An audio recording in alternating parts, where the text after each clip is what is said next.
Welcome to the latest episode of the Wellbeing Show. I've got Christopher Paul Jones is back with us after having moved millions of miles down from one office in Harley Street to another. So there you go. Tough life he's got. So just do remember to like the channel and join the channel. And I really want to hear from you folks about the sort of things that you want to hear about. Chris has been with us before and has been really popular. And we're going to talk about a few things around Christmas in terms of some of the more difficult things, and just coming at it from a phobia angle, really. And phobia is a sort of, Chris will explain more, but more like a sort of irrational fear of something that we shouldn't really have any fear of, like spiders, etc. Spiders can't kill us in the UK. But there's a lot of really good work around in terms of managing those things, which can make this whole process throughout Christmas a lot easier for you and a lot less fearful. So we're going to be looking at some of those. I'm going to give you a few takeaways from that, so that you can take with you. I hope you get a lot from it. And I really do want to hear back from you folks about what you think is useful, what you think is not useful. And Chris will find that useful as well. So that's enough from me. Christopher, welcome back. Thank Return. you very much for having Return. me. I'm sort of like always impressed when somebody comes back. Sort of glutton for punishment, maybe. Oh, absolutely. No, thank you for having me. Right, right. And how are things looking for your Christmas? Yeah, they're good. I'm going to spend it in with the family at home this year, Right. so it's going to be I think a quiet one. Like I say, most of my family's moved to Devon, so Okay. we might visit them at some point. But And is home for you London? Is that where you are now? well, I mean, I wasn't born there, but yeah, I've lived in London for how long have I lived? Longer than I've lived anywhere else. So yeah, home is I live in Richmond area, Teddington, so Oh, it's lovely south out there. It's West really London. Oh, yeah. it's amazing. Yeah, it's we've got the park just on the corner, so it's good. Deer running around. My friend was saying he's looking for a place out there, so he Oh doesn't yes, consider it to be London. He thinks it's outside of London. Is that what yes. you think as well? I mean, it's zone six. Technically, it's Greater London, but yeah, it's. I put it this way: when my parents think of London, they're very village people. They would think of, Big Ben and the big Oxford Street. They would not think of deer and parks and lakes and things like that. So yeah, so Yeah. it's a different side of London. Let's put it that way. I remember Teddington has got a lock. Is that right? Yes, Teddington Lock. Yes, very very It used to nice. be Yeah, in a the summer. television studio, didn't it? Yes, they turn it all to flats now. Yeah, Okay. Okay. it's all become designer flats. Yeah. Okay. I sort of remember going to a meeting there once, many, many years ago. It was obviously a Oh very yeah. long time ago. A very beautiful part of the country. And have you got kids and stuff like that, Chris? I have, yes. I got two teenage children, so Are they 18 and still 19. into the magic of Christmas, or is it just get as much out of dad as possible? Yeah, I was about to make that joke. I was going to say, when you say magic, you mean, oh, I want this thing, and I want this thing, and I want a computer, and then I want a game system. Yeah. It's like back in I was going to do my dad, back in my day, we'd have a paper airplane, and we'd be glad of it. Yeah, I remember actually a couple of years ago, I did that. These polystyrene airplanes we used to get as kids, and even then they were like stocking presents, but they were fun, and we'd play with them. And I Yeah. gave them to the kids, and they went, "What are these?" And I was like, well, I used to play with them as kids. They're like, yeah, we have iPhones now. What do we need this for? Yeah, I was like, exactly. oh, okay.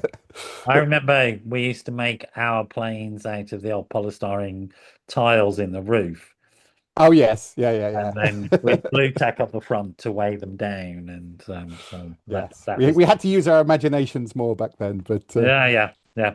My yeah, imagination's gone now. But life has yes. that's it. So we're going to talk about Christmas and Mm, run through a few. I guess the first thing I'd like to offer people to understand is what on earth is a phobia? yes.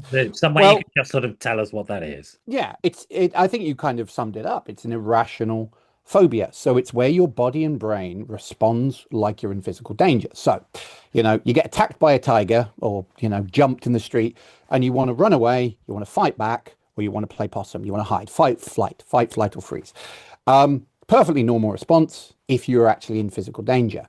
But Yeah, what's happened with a phobia, your brain has mistakenly linked physical danger to something that isn't statistically dangerous. So, like you say, spiders in this country, or standing on stage, or flying on a plane, which is statistically safe, these kind of things. And the problem is most people do that. They go, well, spiders are harmless. Flying is the safest way to travel, blah, blah, blah.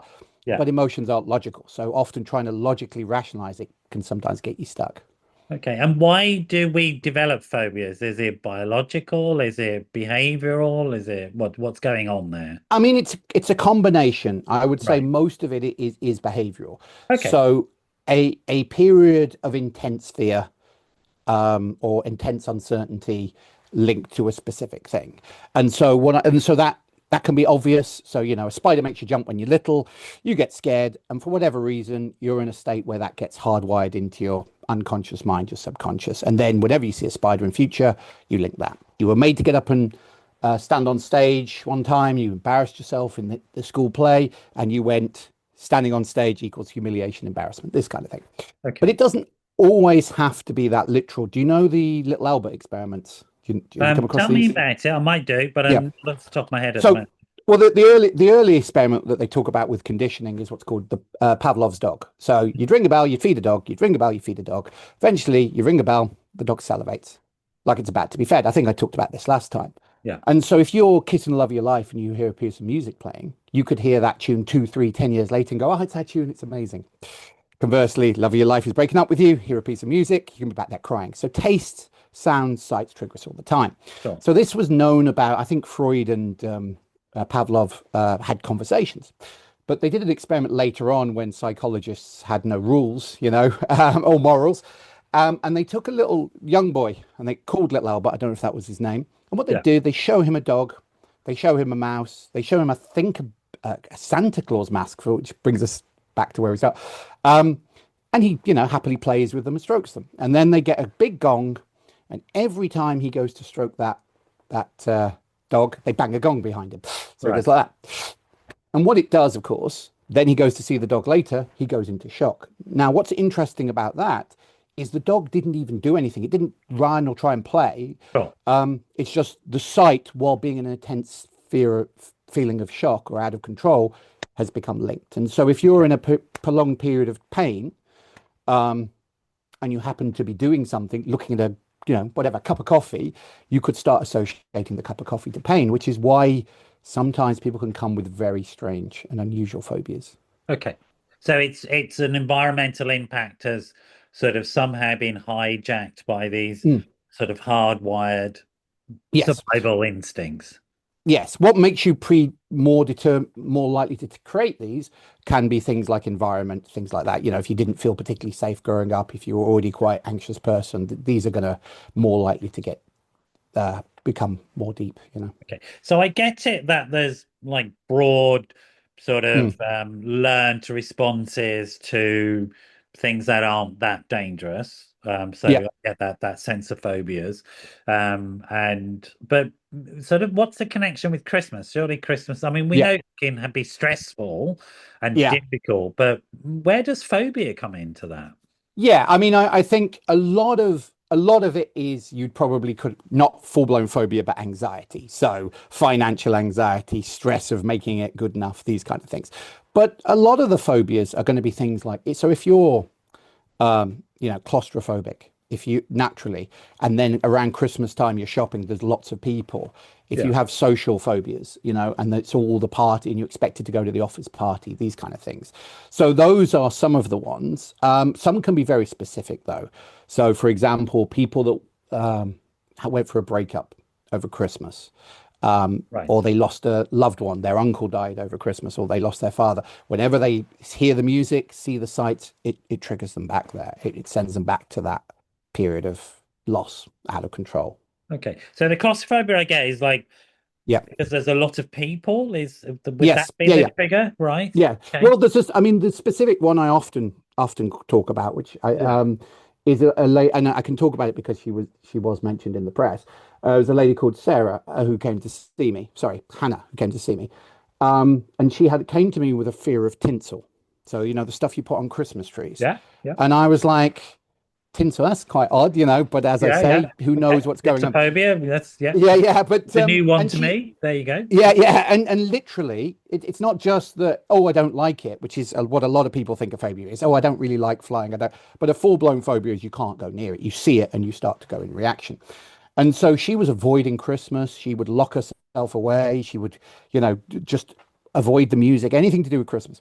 Anyway, we did the work and we regressed her back to the root cause of this. And Yeah. it kind of made sense. And what had happened when she was young, her cousins were playing a game around Christmas time and they didn't have anything else. So they had tinsel and they wrapped her in this tinsel and then it got across her mouth and she couldn't breathe and she started to choke. Now, so the brain went tinsel equals, losing your breath, possibly dying, Right. near dying. Got it. Yeah. And so those two had become hardwired. And so, yeah, that's basically what had happened. And so from then on in, the brain had done exactly what it done. If you go avoid that plant, it's poisonous. Avoid that animal, it will chase me. Avoid tinsel, it's going to cause harm. Yeah. And of course, logically, she knew it wouldn't, but that's not how emotions work. So, Okay. and so by detangling that conditioning, that Pavlovian response, she was able to enjoy Christmas again. Okay. Great. So I get that there's a very Mm. specific event. Yes. In terms of the claustrophobia stuff, Yeah. I mean, I can see how you could work with somebody with a very specific memory or event like that. You would use Yes. There's a variety of methods available from trauma Yes. work and anxiety reduction, behavior modification, etc. In Exactly. terms of the more general sort of claustrophobic thing or social anxiety, they're more Yeah. anxieties as opposed to necessary. Well, claustrophobia They is are. So yeah, and the key difference. So they can still come about from a specific trigger event. So for example, claustrophobia can be literal. So i.e. you once got stuck in a public toilet when you were young yeah, and couldn't escape and panicked and whatever. Something like got stuck in the cupboard, whatever, stuck in a lift. Or it can be metaphorical. So growing up, your parents were fighting all the time. You felt emotionally trapped and felt there was no way you could escape. And so it really depends on the type of claustrophobia as well. But the first thing is to find what triggered it. yeah, But the processes for desensitization for anxiety are the same. It's just generally it's a fear of not being safe or in control. And so what happens when you're anxious, your fight, flight, or freeze, your survival instinct has become overclocked. okay, Instead of being associated to a specific thing, it's more the world is unsafe, or I'm not safe, or I can't trust myself to be calm under pressure. So it's a similar approach, but it's probably a more long-winded approach. There's several triggers going on. right. And So at this point, I'm yeah. just going to ask people to reflect upon that and think about coming up to Christmas because these may be new concepts to some Mm, people, like the idea of certain triggered anxieties or triggered phobias, let's call them phobias or mm, anxieties that are associated with this period of time. I'd like people to yeah. think about it and maybe sort of message me with their list of things that are sort of they think are recurrent sort of anxieties and fears about Yeah. this time of year, really. And I'd like to hear back from you folks about that and about what you think about. So you can put it in the underneath the video, or you can send it to me on WhatsApp 07506 319 745. What are the things around this time of year that you would think of as anxiety issues or phobic issues? And I'm guessing, I don't know what you think about this, Chris, but there might be issues around money as well, which could be understood Yes. as Financially. fear-related Yeah. things, right? Yeah. Yeah. So Yeah. tell us Well, about that one. yeah, I mean, so definitely the fear of um having, especially if you're struggling, the fear of having to provide, like we were making the joke at the beginning about the children, Yeah. or how's it going to look, or your family, it's like, oh, I haven't got the money and they're going to judge me and this kind of thing. So yeah, that idea that you have to provide a certain amount, and there's an again, it's that expectation of where you should be versus where you are, and that fear associated with it. Yeah. So money is a common form of stress in many Yeah. areas. The other one, of course, with Christmas is, if every Christmas your family got a bit too drunk and started arguing politics or Sure. something, or, and it ended up in screaming matches, then your association to Christmas is going to be very different than Okay. someone who was like, oh, Christmas is a wonderful time of year and the family comes together and, and Yeah. I remember Yeah, yeah, having absolutely. some, So Lovely. let's stick with the sort of money thing. Let's say Sure, what sure. somebody's in a situation Yeah. where there's quite a lot of people in this situation at the moment where they just don't have enough money to sort of buy Yes. everything they want. I've Yes. I've experienced that as a child myself. My parents worked very hard, but Yep. they they weren't wealthy by any stretch of Yes. the imagination. Do you know what I mean? Yes. So, Absolutely. but that's where a lot of people are. Mm. And we can't change the fact of the amount of money we've got, can we? We can't magically sort of suddenly decide I'm going to have 10 times more money than I've actually got. So, Yes. given that that's a fact, what can you do psychologically around that? Because you can't change the amount I of money think it, you've got. So, what is yeah, it I that you think, can offer? I mean, there's a few things to do. The first thing is to realize that, so the most common one is say for the children. If you have young children, you want to provide a certain amount. Sure. But 5 years from now, the child isn't probably going to remember what toy they had. They're Yes, not going to remember or care. What they're going to remember is how they felt. And so the what's more toy isn't going important, to be there anyway because yeah, it's exactly, exactly. piece of It'll be they'll software. have grown out of it. It'll be broken. It'll be gone to the charity shop, and so it is about thinking, well, what can I do? What can I control? And so creating that family environment, creating that togetherness is more important than rushing around, stressing yourself, trying to make every bankrupting yourself and being miserable, because that's what the young people will remember. They'll remember the feeling they got from around this time. So it's remembering that the emotional state is much more important than the thing you get given. That would be one. And that goes back to some of the earlier bits of the conversation to me, because Yeah. what we're talking about is a lack of feeling safe produces these anxieties and phobias in the first place. Yes.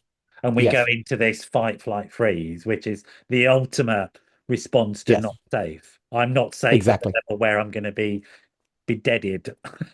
Exactly. That's right. Exactly.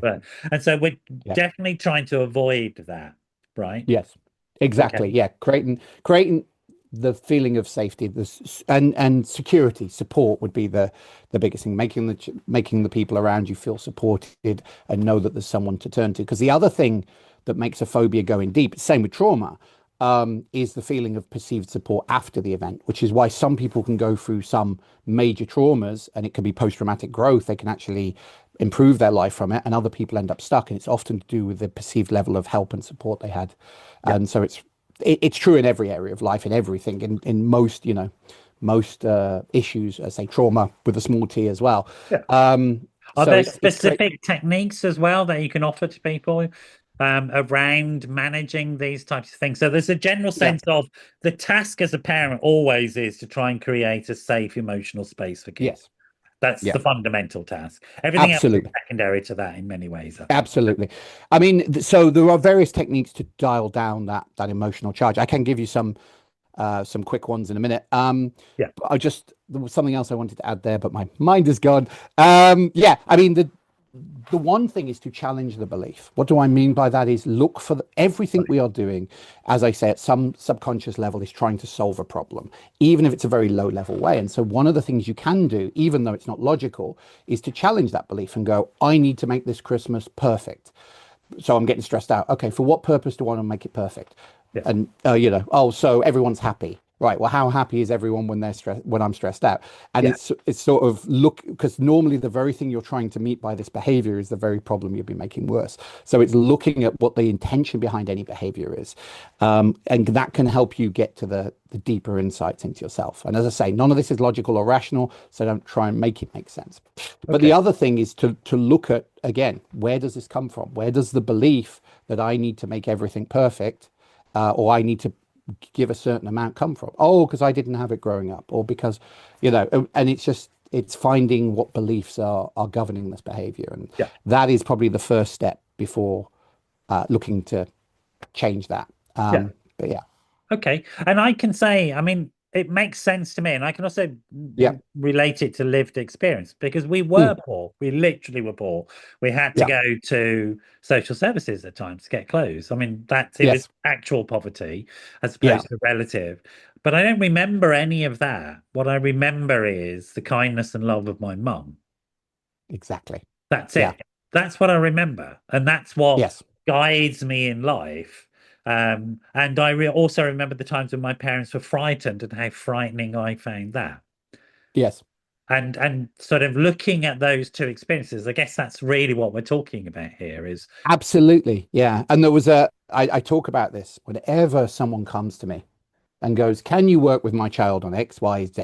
And I'll go, Possibly, but first, have you worked on it?" And I don't ask any other question, but can you sure. work on with my child fear of Christmas? Okay, have you worked on yours? And 90% of the time I'm right.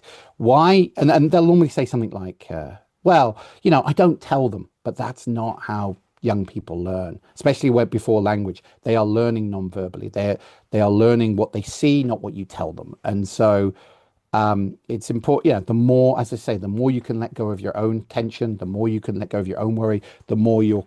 It's not about how much money you have or how many things they have. It's about how they feel. Yeah. And so yeah. And so So I if you want to can't do that one way, come please. back a little bit as well to thinking about this notion of irrationality, Yes. which sometimes gets labeled as bad or wrong.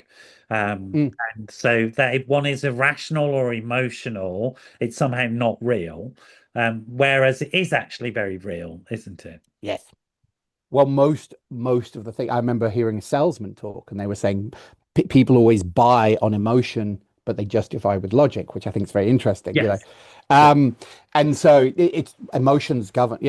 All this so much going on subconsciously that decides our decisions. We will try and justify with logic, but yeah, most of the time it's emotional. That's not a bad thing. Emotions are also, love is an emotion. There's Yeah. lots Yeah. of plenty of why are you happy? No good reason. There's plenty of reasons. And the problem is with some emotions, Yeah. if we were brought up in a very traditional sort of stereotypical, if I'm okay, stiff upper lip, we don't show emotions in the sand, you'd learn to try and suppress your feelings. Sure. And the problem with that is it becomes harder to work through them. It also doesn't mean you don't have them. Yeah. Because I say this analogy with anxiety, it's like you have a child that won't stop crying, so you lock it in the cupboard and then wonder why it's crying louder. The more you're ignoring what's going on, Yeah. the more anxious you're likely to feel, the more out of control you're likely to feel. Um, yeah, because you're trying to control it logically, you get more and more out of And control. the bottom line is, for social animals, if we share things, Yeah, we manage them much better. That's what we're designed absolutely. to do, and Mm, that produces new structures in the brain. You know all this stuff, but yes, let me try this idea on you and see what you think about it. So, in some ways, I explain this to people sometimes. In some ways, we can actually make emotions quite straightforward. We've got a mm, set of emotions that say get away from something. Got a set of emotions that say go towards something, yes, good or bad. It's not complicated. And there's a whole bunch of emotions going towards things, and we can call them all sorts of things: happiness, yes, love, contentment, warmth, etc. And we can have those, the move away from emotions: sad, depressed, angry, frightened, etc., anxious, all sorts of yeah, words that we might use. So the issue is this, and this is really thinking about this as a tool.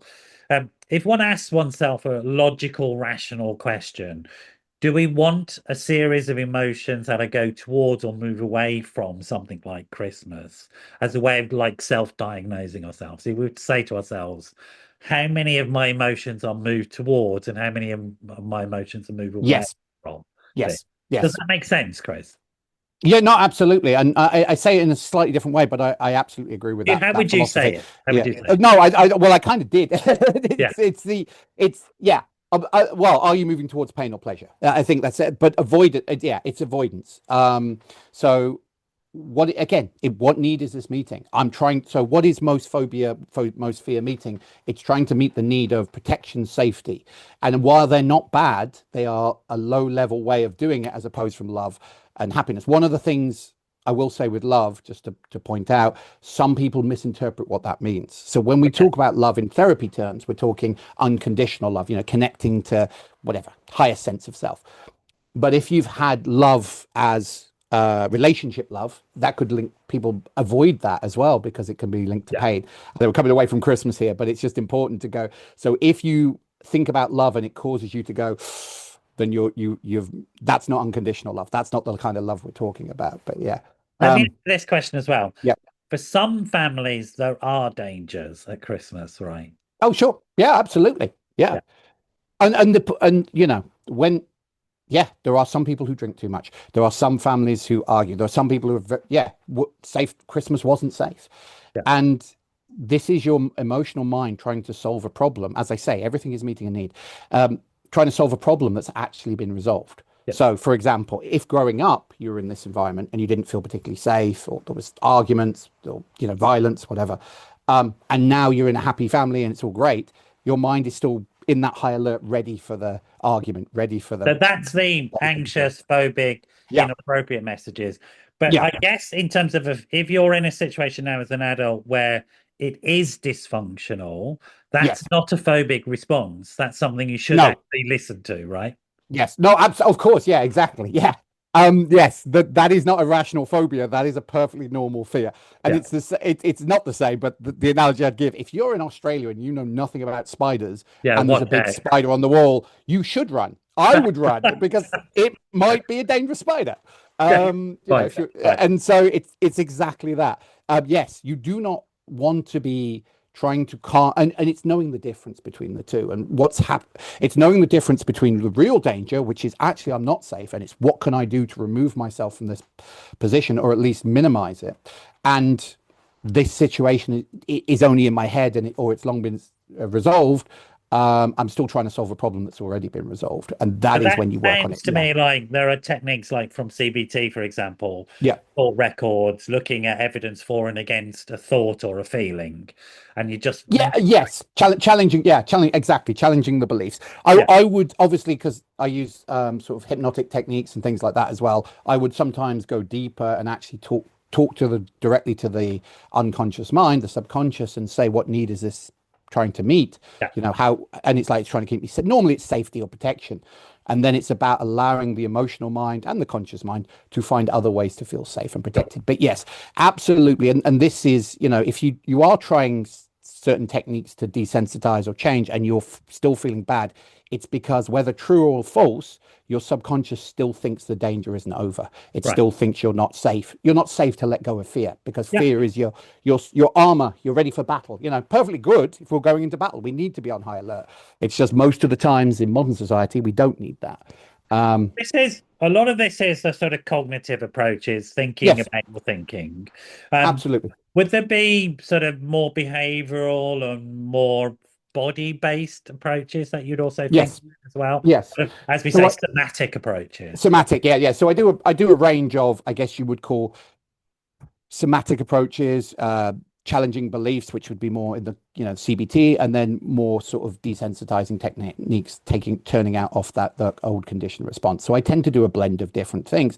Now, Yeah. different approaches work for different people as well. Some people are much more head based. Some people are much more feeling based, and it's learning how to what works for you as well. As an Sure. individual, not just Can you saying give there's us an one tool. example, maybe? And I hate to put you on the spot, but I know you're very No, good no, at sure.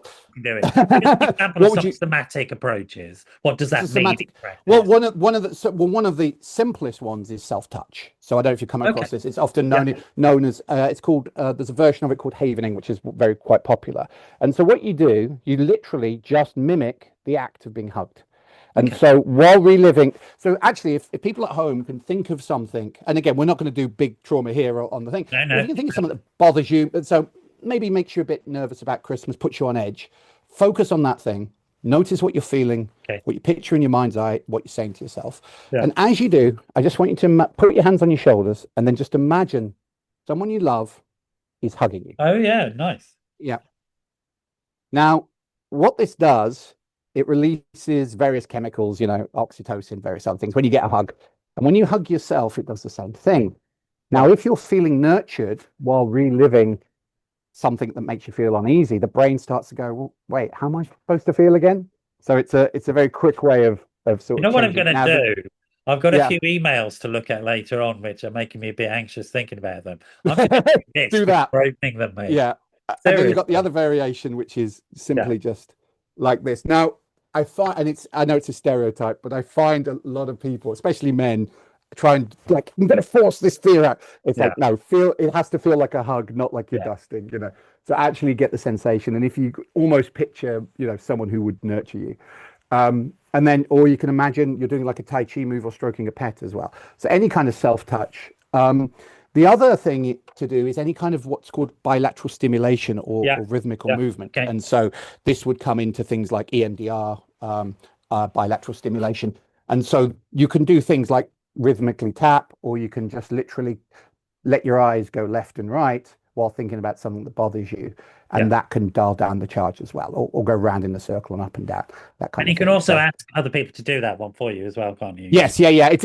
So yes, sometimes it's easier if you take a finger to yourself. It's take a finger and follow it, because you don't. What most people do is dart their eyes. You want to keep it consistent, like you're tracking something on the Sure. horizon, not darting up and down. But Just and explain it's bilateral stimulation for a second to people. oh god, we're getting to the science now. Yeah, yeah. Get the science bit. So basically, there's a couple of theories on why it works, but basically, it's kind of any kind of rhythmical movement or left and brain activity has a similar effect to this sort of self-touch. It goes logic, emotion, logic, emotion. This is not the technical definition, by the way, and it takes out the emotional charge. And so there was a lot of study on this. There's a couple of debates, but Shapiro, who developed this process, Yeah. she says she was walking through the woods one day, and she was stressed, and she just looked at each tree and then started to feel more relaxed, going down and down. The other thing, and so yeah, it's become fairly mainstream now as a intervention for trauma and also fears and things like that. So The idea is that the brain has two hemispheres, yes. and so you go from one hemisphere to the other. So when you go like that, you're doing one side of All your this. brain or the other side of your Yeah. brain. And the Yes. same with your fingers. Yes. You're doing that, follow with your eyes Yes. or not your head. And you can also, yeah, exactly. And you can, yeah, that's the tendency to people to do that. And you can also do it with Don't do that. sounds. You can do it Do clicking. this. Yeah. Yeah. Okay. And that is when you're holding on to a thought. And if Yeah. I remember it correctly, that's sort of connected to REM sleep, isn't it? That's what happens in the brain when Yes. you're sleeping. Is that Yeah. experience is moved around to different bits of the brain. Yes. Yeah. And one of the other very simple sort of fun techniques is to make the this is not to do with bilateral stimulation, but the other very quick way to change how you feel is to change the imagery.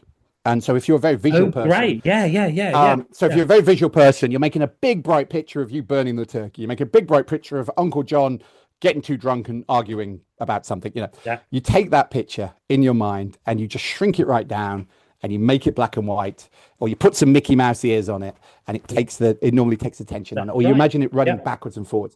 It's what's known in therapy as what's called the rewind process, where you run it backwards and forwards and you take the emotional charge out of it. That is a very good one for trigger events as well. The two best ones for when you want to take out a specific moment in time is probably the eyes or the scrambling the imagery. Yeah. The other ones are good for things like breathing and relaxation? Those yeah, they're all great. They're all of course. The breathing, what's called diaphragmatic breathing, where you breathe deeply in your tummy. I think we were talking about this last time, a lot about breathing, weren't we? There's a lot of breathing exercises. My favorite one is from the Institute of Heart Math, which is called well, basically heart breathing. Do you know? I think I can't remember if I talked about this last time. So basically, again, when I first came across this was 20 odd years ago. They talked about how you have a heartbeat and then you have a micro heartbeat that tells you your level of coherence, i.e. your stress level. Yeah. And people were going, that sounds a bit odd. It wasn't quite pseudoscience, but it was unusual. Now you have these smartwatches and they actually measure your anxiety levels, and that's what they're doing. They're measuring your micro pulse. So basically the idea is what you do, I can demonstrate it, is put your hand on your heart. Take a deep breath in for your nose, in for 5, hold for 5, and out for 5. And instead of breathing in your lungs or your tummy, the tummy's often more effective than your lungs, imagine it's just a metaphor. The oxygen is filling up your heart space. And as you breathe in, you just think of 3 things you're grateful for. And again, it's visual as well. You make a big, bright picture of 3 things, and they don't have to be major to anyone else, just things that make you feel grateful. And you just imagine taking those images, pulling them into your heart while you breathe, and you imagine that oxygen filling up from your head to your heart. And it kind of aligns the heart and the head, because there's studies that we used to think all the neurons were here, but there's neurons here Yeah, and there's neurons in there's the gut. more and Yeah, more evidence that the heart has executive functioning anyway. exactly. Yeah, And it's and it was making decisions on its own yeah, right. That's what I mean, folks. Sorry. But executive yeah, function is the capacity to make decisions. So we've always yes. thought it was up in the top of our brain here, but we now know there's plenty of research showing that the heart has an Yeah. independent brain, as it were. Yes. Yeah, exactly. So basically you're aligning these two brains. And so when you Yeah. breathe, you get, Yeah. get in sync and the level of stress, what's called coherence, is good. Now, HeartMath have a piece of software that kind of you can put on your finger or tip to your ear Okay. and it measures your coherence. And you actually have like some of them are like games where you can move a hot air balloon or change the color of something. Right. I love So that. the more relaxed you are. So for kids that are used to pounding the keyboard and Yeah. okay, I need to kill the, it's a very good because they have to learn to relax to win the game. So Yeah. it's quite a nice idea. Yeah. But I mean, yeah. this is fantastic stuff, and I think that it's really exciting now that the sort of field has grown to the point where we can give Mm, people real quick wins like this that are evidence-based and yes. are sort of going to go and are going to practically help people. I guess the Yes. message I would give to people is that um, I, I suppose we are brought up with the idea that we shouldn't talk about these things during the festive season because somehow that's going to spoil it. Whereas again, Yes. what I would say is the more we talk about it, the more we're going to learn how to manage this stuff, and the less likely we are to spoil the festive season. Yes. The more I can learn how to manage myself, the more I can be present in the moment and enjoy it and be the sort of person I want to be. That would be my message. You're nodding Yes. away there. Yeah, it's a similar thing. It's like when people go, "Oh, look, I don't want to speak ill of my parents, but," and it's like, look, let's presuppose your parents did the best they could. When we're talking about childhood stuff, Yeah. but for whatever reason, you felt not particularly safe. For whatever reason, you didn't feel loved. For whatever, when you work on that, not only will you feel better, you'll actually be able to create a better connection to your parents. And it's the same with this. If you're worried about something about Christmas, the more you can acknowledge that and then do something to change it, to work on that, the more enjoyable Christmas will be. If you're just Can I suppressing it tell and you pretending, how I see it in real please, terms? Right. please. So I look at it like this. The Wright Mm, brothers built an aeroplane. They did a pretty good job, but I wouldn't choose to fly in that aeroplane today. very You good. know what I'm Yeah. saying? I wouldn't, Yeah. because we've learnt a lot more about aeronautics since then. So if Yes. I'm going, and I am going to be flying off to Italy to go skiing in the new year, I'm not going to Yeah. choose a balsa wood single Yes. engine, two-stroke engine. I'm going to get in the modern jet. Thank you very much. Yes. And that's Exactly. not because they were bad or wrong. That's just because that's what they knew. Now we know different, and that's how it feels Yes. to me. You're sort of nodding away. Yeah, yeah, absolutely. As I say, going back to what I was saying earlier, which is your brain was trying to solve a problem. Now that problem may be resolved, but also you probably knew a lot less then than you do now. So you had a low level way of solving it. And this is the point. The other thing I wanted to just acknowledge, yeah, you can't change without first acknowledging where you are. So Yeah. pretending you're somewhere, it's like using Google Maps and oh, I don't want to be here. I wish I was somewhere else. You cannot get home unless you acknowledge where you are on the map. So it doesn't matter where you are, Yeah. but it's starting there. But often I say it's very different in other cultures like America, but English culture very much sees working on yourself or self-improvement as some kind of weakness rather than just Yeah, like and you would unfortunately, we've got hire government ministers now saying, well, haven't we? It's like, yeah, let's not get yeah, on that soapbox because I literally could get violent around that one. yeah, yes. The Minister for Well, Health talking about yeah. Remember overdiagnosis. this one. Remember Hang this on, one. yeah, I'll do that. I'll do that. Or is it that? You know what I Yeah, mean? punch It's back. like, Yeah, was it like Gestalt? Yeah, go and punch something. Yeah, yeah, get yeah, out the no, I'll go rage. Yeah. punch him when I get the opportunity. Listen, mate, hey, we've got Yeah. to finish there. Job. Thank you so much. Thank you You're so much welcome. for coming on at short notice and offering some really practical tips for people. This is really empowering stuff as far as I'm concerned. We're giving people tools and resources and a way of understanding this stuff so that actually I am empowered to make more informed decisions in my life and make decisions that improve Absolutely. the quality of my life. That's the point. Yeah, So, absolutely. if people want to get hold of you because they want a bit of work or a bit of help around this time of year, where would they get hold of you? So you can go to my website, christopherpauljones.com. That has various sort of tips, videos, and blog Great. posts. And you can get my book, Face Your Fears, which is available in all good bookshops. Yeah. So yeah, check Brilliant. them out. Thanks again. And look, have a great Christmas. I You hope you too. don't get tangled up in any tinsel. If you do, I hope you enjoy the experience. All right. And Yes, have indeed. a You lovely too. time and disappoint your kids around their age. Just Yes. a They're little getting bit. paper airplanes again. They're Yeah. getting paper. You stay there, mate. Thanks very much, Thanks. folks. Thanks for joining us. I hope you found this really helpful. Do please send me messages on WhatsApp 07506 319 745. Maybe just tell me the sort of things that you'd like help with. And then I might farm some of them out to Chris and to other people and share some of your fears and phobias around Christmas. It always helps to share, folks. It really does. What Chris said about don't lock those fears into a cupboard and because they would just get worse. That's the truth. It's a fact, right? So wishing you all wonderful Christmas. Well, just wishing you all whatever Christmas and festive season you have. And this may be the last show of this year, but if it is, bye bye for now, and we'll see you in 2026. So bye bye.